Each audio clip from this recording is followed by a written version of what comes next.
Sveiki, esu Justina Vasilevičiūtė, traukos dėsnio ir tapšnojimo praktikė ir džiaugiuosi, kad vėl prisijungėte į tapšnojimo trečiadienių pavyzdį, kur aš rodau, kaip naudoti tapšnojimo techniką, kažkokiai emocijai išlaisvinti ir paleisti ir nueiti į geresnę būseną.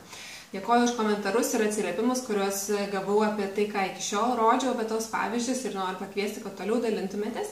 Ir šiandienos tema iš tikrųjų įkvėpta yra vienos iš mano klausytojų žiūrovių Tomos, kurią vakar sutikau netyčia parke ir prisiminiau, kad prieš kurį laiką jinai man buvo atsiuntus klausimą tiesiog, ką daryti su baime. Tai Tomas, su linkėjimais tau ir visiems kitiems įrašas apie tai, kaipgi naudoti tapšnojimą emocijų paleidimui, nes tai yra efektyviausia technika. Ir baimę aš paėmiau tiesiog kaip tokią emociją, su kuria mes visi daugiau ar mažiau susidurėm. Ir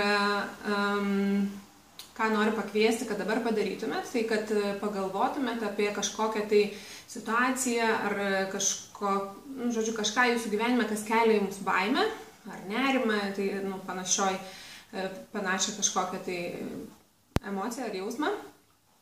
Ir pajaustumėt, kurioje vietoje jaučiat tą emociją kūne savo. Dažnai emocija gyvena pilvo ertmėje kažkur arba gali būti krūtinės srity, bet gali būti ir visai kitoks pojūtis, gali kelią kažkokį pradėti skaudėti arba net ir pėdą. Nėra teisingo ar neteisingo atsakymų, čia tiesiog taip giliau įkvėpkit, iškvėpkit ir nuskanuokit kūną savo, kurioje vietoje jaučiat baimę. Ir įvertinkit skaliai nuo 1 iki 10, kiek tas jausmas yra stiprus. Vienetas yra, kad nejaučiat baimės, tada galvokit apie kitą kažkokią situaciją, kurią jaučiat, o 10, kad yra jaučiat tokią panišką visą apimančią baimę, net visas kūnas dreba, ne tik kažkokioje vienoje vietoje jaučiat. Ir pradėsim. Tai pradžia, tradiciškai pradedam nuo delno taško ir pradžia yra tokia, nors jaučiu baimę, aš priimu tai, kaip aš jaučiuosi. Būtinai kartokit iš paskos manęs, nes jeigu tik klausysit, tai tikrai neveiks. Toliau tęsim prie delno. Nors jaučiu baimę, aš priimu tai, kaip aš jaučiuosi. Nors jaučiu šitą baimę savo kūne, aš myliu ir priimu save ir atleidžiu savo. Ir dabar pradedam nuo antakio. Nėra skirtumo, kurią ranką darot ir kurią pusę, tiesiog kaip jums patogiau. Antakio taškas, jaučiu baimę. Akies šonas, jaučiu baimę. Po akim, visą tą baimę. Po nosim, visa ta baimė mano kūne. Čia galite įvardinti, kurioje vietoje jaučiat. Visa ta baimė, kurią jaučiu savo kūne. Visa ta baimė. Saugu man ją jausti ir saugu man ją paleisti. Saugu man jausti baimę ir saugu man ją paleisti. Paleidžiu savo baimę dabar. Iš kiekvienos ląstelės savo kūne. Saugu man jausti baimę ir saugu man ją paleisti. Paleidžiu savo baimę dabar. Paleidžiu savo baimę. Ir tada, kai pajaučiat, kad šiek tiek tas jausmas pradeda slūgti ir mažėti, toks vyksta pasikeitimas, tada galim pereiti prie labiau teigiamų teiginių, kuriuos sakom. Ir aš čia naudosiu tokią apibendrintas frazes, jūs galite įsivardinti, ką konkrečiai norit jausti vietoj baimės, tada, kai pajaučiat baimę. Paprastai baimė yra susijusi su nepasitikėjimu apskritai pasauliu, tai aš tiesiog imsiu saugumo temą.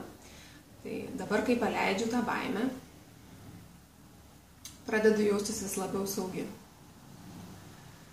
Jaučiu, kad padarau vietos ir ten, kur buvo baimė, ateina saugumo jausmas. Jaučiuosi vis ramesnė ir saugesnė.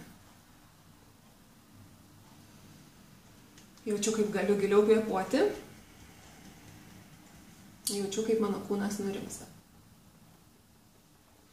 Kai paleidžiu baimę, galiu pajausti ramybę. Ir dabar giliai kvėpkit, iškvėpkit. Trumpas pavyzdys, kad tiesiog pasitikrinkit su tuo intensyvumu, su kuriuo pradėjot, kokį pasižymėjo skaičių, kiek stiprus buvo baimės jausmas ir kaip yra dabar, ir kas pasikeitė.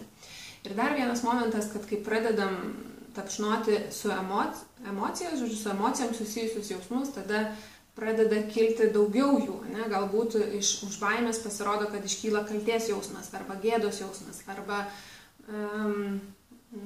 vėl baimė, bet dėl kažkokios kitokios situacijos, naujas mintis. Tai tą galima taip pat tęsti ir tokiu pačiu principu galima tapšnoti ir visas kitas emocijas, kurios kyla mūsų kūne.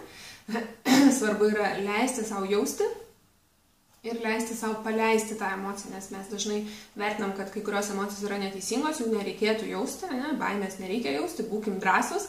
Ir aš, kai tapšnoju baimę ir apskritai, kai jaučiu baimę, visada prisimenu, Brené Brown yra toks gražus labai posakis, kad mes galim bijoti ir būti drąsūs tuo pat metu.